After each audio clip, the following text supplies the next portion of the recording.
I never believed in ghosts, until I met one.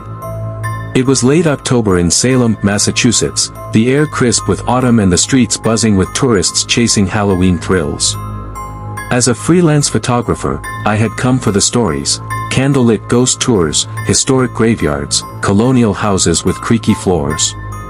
But I didn't expect to become a story myself. The Parker House was my final shoot of the day, a Victorian mansion turned bed and breakfast, said to be haunted by the original owner's daughter, Eleanor.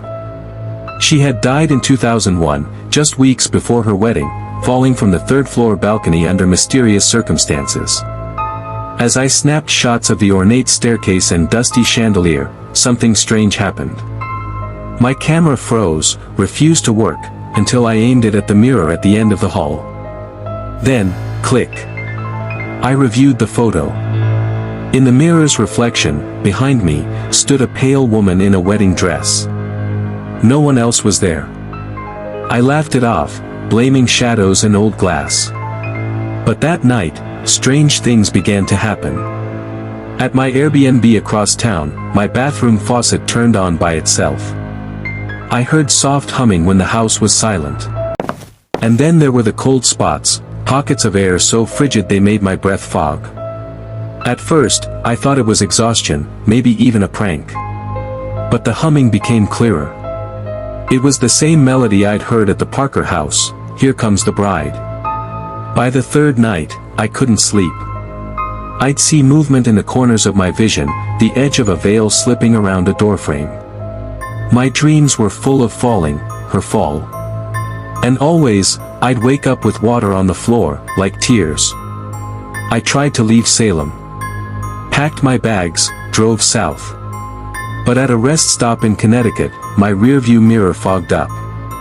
And there it was, written in the mist, "Don't leave me." Eleanor had followed me. Desperate, I reached out to a local historian who'd appeared in a Salem tour pamphlet. She listened patiently, then nodded. "She's attached to you now," she said. "Maybe you reminded her of someone. Maybe she thinks you can help." "How do I help a ghost?" I asked. She handed me an old brooch, Eleanor's. "Return it to the house. Her spirit is tied to the loss. Bring it back, and she may rest." I drove through the night and slipped the brooch onto the fireplace mantel at the Parker House. The humming stopped. The air warmed. Back home in New York, the mirrors stayed clear. The faucet behaved. No cold spots. But I still keep that photograph, her face faint behind mine, eyes full of sorrow. Not as proof, but as a reminder. Some stories follow you home.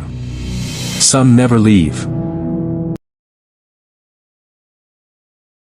Subscribe to our channel to get notified on our interesting stories.